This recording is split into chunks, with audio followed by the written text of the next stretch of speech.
Octavius had 0 legions. Yet, he owned the world. While history books obsess over Julius Caesar's bloody betrayal on the Ides of March, they overlook the far more dangerous game played by the quiet shadow who stepped into his blood-stained boots. Caesar's violent ambition merely shattered the old world, but it was his sickly heir who possessed the cold, calculating patience required to piece the ruins back together under a crown he swore he wasn't wearing. To understand how Rome truly fell from a republic to an empire, we must look past the battlefield smoke and enter the gilded chambers where a master illusionist pulled the strings of history. The true catalyst for Octavian's rise was not a sudden burst of military genius, but his cold, calculated realization that the Roman plebeians and battle-hardened veterans cared far less for abstract republican liberty than they did for the immediate, tangible fulfillment of Julius Caesar's grand testamentary promises. While the brilliant but arrogant orator Cicero mistakenly believed he could easily manipulate this seemingly naive, sickly teenager to destroy the populist threat of Mark Antony, Octavian was quietly utilizing the Senate's own gold to buy the personal, unyielding loyalty of Caesar's veteran legions right out from under their noses.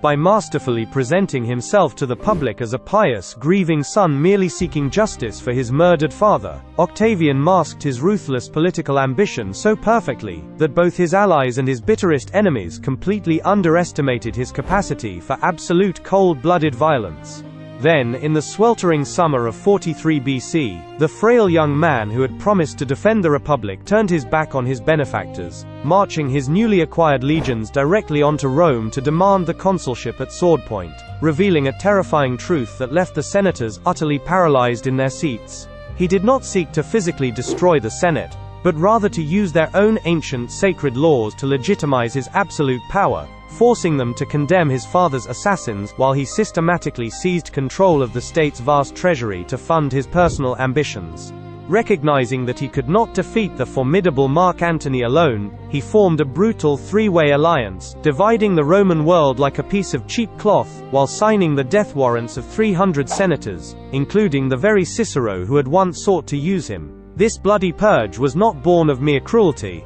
but of a calculated necessity to eliminate the stubborn old Republican Guard, and fund a massive military machine loyal only to his name, setting the stage for an inevitable, apocalyptic clash with his rivals. Yet, even as he systematically cleared his path of domestic enemies, Octavian faced a rival in Mark Antony, who possessed the legendary military reputation and Eastern wealth he desperately lacked, leading directly to a final, desperate confrontation, where the fate of the entire Mediterranean would hang on a single, unexpected betrayal. In the tempestuous wind-whipped waters off Actium in 31 BC, Octavian did not rely on his own mediocre naval skills, but on the brilliant tactical mind of his lifelong friend Marcus Agrippa, who systematically trapped Mark Antony's massive war galleys, while Cleopatra's fleet abandoned the fight and fled into the horizon. With his ultimate rivals dead in Egypt, and the entire unimaginable wealth of the Nile flowing directly into his personal treasury, Octavian returned to a Rome that was utterly exhausted by a century of relentless civil war, and desperate for any semblance of stability, no matter the cost to their freedom.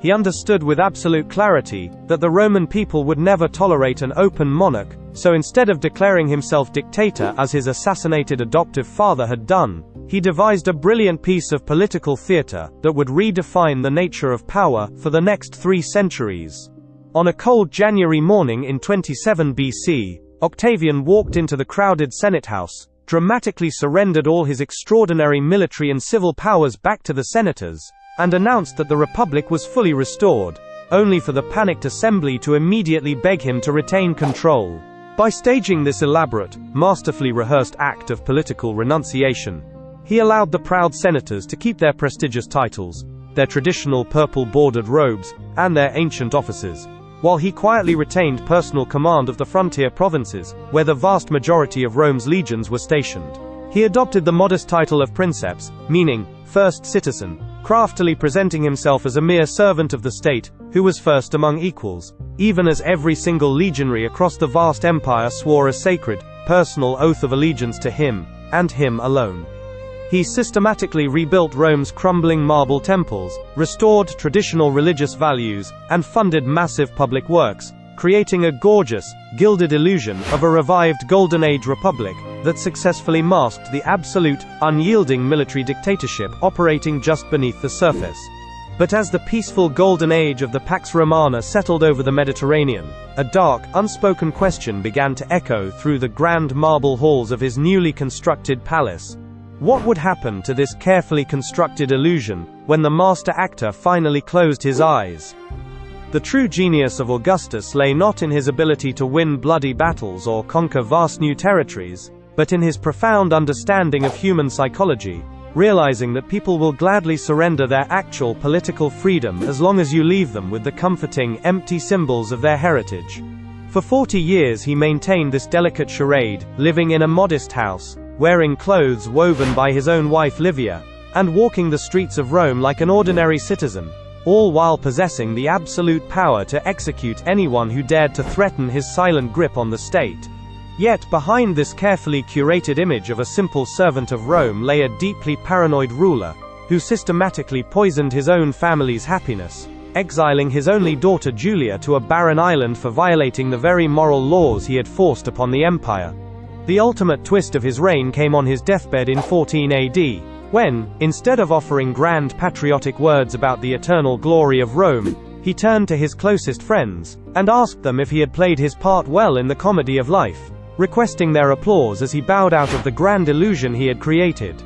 He left behind an empire that would endure for centuries, but he also left Rome with a fatal systemic flaw. By pretending the Republic still existed, he ensured there was no legal way to choose his successor, leaving the throne to be decided not by law, but by poison, daggers, and the raw power of the Praetorian Guard. Gaius Octavius began his journey as a frail teenager, signing a death warrant, and ended it as Augustus, the master actor of Rome. If absolute power can only be maintained through a beautifully crafted lie, was the peace of the Pax Romana worth the death of the Republic?